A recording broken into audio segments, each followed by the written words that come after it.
All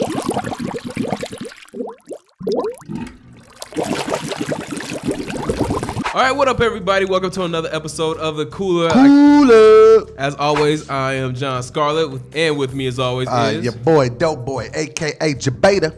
And as always, we are breaking down another episode of Fox's new show, Empire.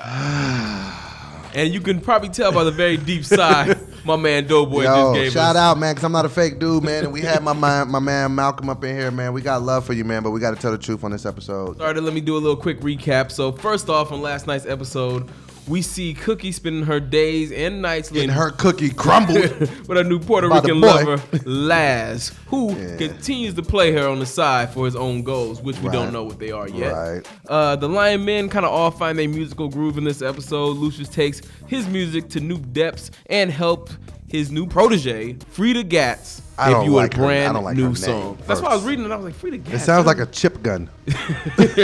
And Jamal reconnects with Cookie and finds his signature sound once again. Right. And Hakeem gets his new front girl to finally step into her role as a star of his new girl group. So what good did you pull from this episode? First off, me personally, I do like the fact that Jamal and Cookie are coming back together.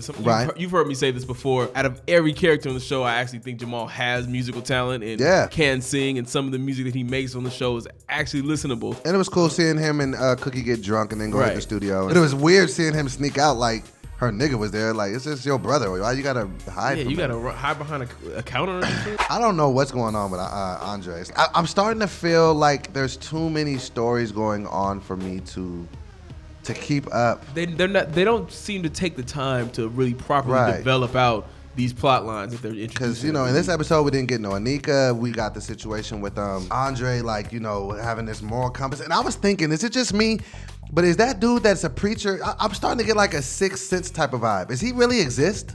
I don't know, man. Because you never see him talk to nobody else but him. Right. I kind of got that same kind of vibe too. But at his baptism, the preacher was the one that dunked him in the water. And then it was interesting him giving Andre some bad advice for the first time, kind of telling him to go do some foul things.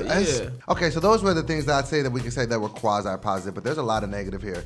First off, Terrence Howard needs to stop fucking rapping. Yes. Boom, boom, boom, boom. Bang, bang, bang, bang. Nigga, shut up. Shut up. You're old, man. Stop rapping. I don't want to hear your fire lyrics. The biggest problem I think I have is that Lucius Lyon was always kind of based to me on Diddy. Right. So if we're gonna base a character off of a real life person, you kind of have to follow that real life person's model. Diddy still puts out new music, but nobody listens to it. Trash. The problem is on Empire, they're trying to con you into believing that Lucius' music is still somehow what's hot. Writers, look at me. I'm gonna look into the camera. Look into my eyes.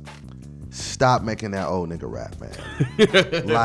And please.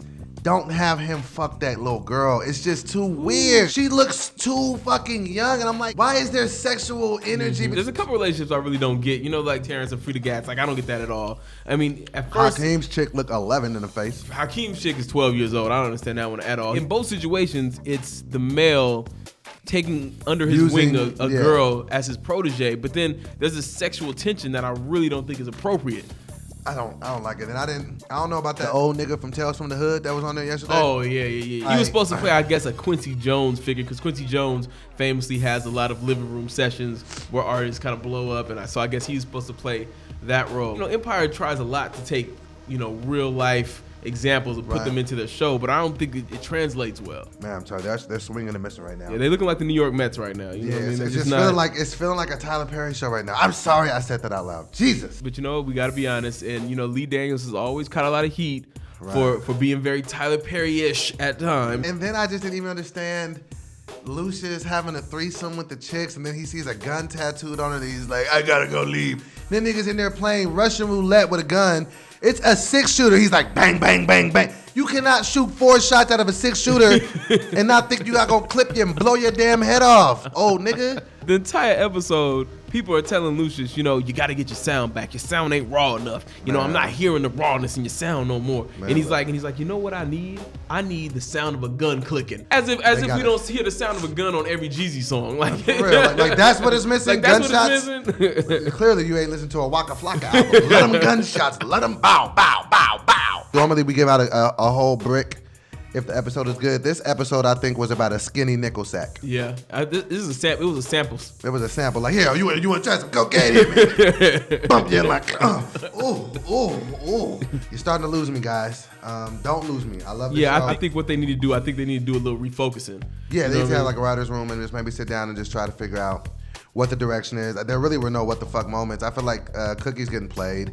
I don't like that whole situation, like why they have to work with them, and it's really confusing to me. Like, what do the gangsters at the end of the day want from Lion? What do they win Dynasty? from that? If they're just trying to position themselves in a place where they can rip off Cookie, right, it makes more sense. It seems like you would get paid more by being personal security for the record label than extorting them. Right? You know what I mean? What are your predictions for the next episode? Cookie finds out about Laz and his secret dealings with the gangsters. I think Lucia's gonna fuck that young John. Yeah. I think Lucia. I don't want to see if that happens. I'm gonna stop watching the show. In the preview for next week, they actually have Hakeem and Frida Gatz. They're gonna battle rapping. So I predict that Frida wins the battle and that Lucius fully like just takes her on all. Maybe we see it. Maybe we see it happen. Maybe he we smashes, don't. I'm boycotting the show for 2 weeks. I'm sorry, I'm not gonna be a part of that. But it was good. Make sure y'all put in the comments what y'all liked about this episode, what y'all didn't like. Make sure you subscribe to the channel. And as always, make sure you check us out on SoundCloud and on iTunes. Our podcast will be up a little bit before the video. We'll drop that later on. Check out the YouTube page because Fat Drake. Yes, Fat Drake just dropped today. Make sure you go check it out. Starring Doboy, aka Jabeta, you know as the lead, Fat Drake. Yes, real good times. So thank y'all once again. Subscribe to the channel. I've been your boy Doughboy, and I'm Jon Scarlett. We'll see you guys next time. Squad. Blah. The three brothers. It's really genuine love between the three brothers. You can tell that from that moment they had. Right, and for me, I'm like, if they could just stop letting Cookie and Lucius play them against each other, they could take over. Honestly, that would be the best way to run the empire. Exactly.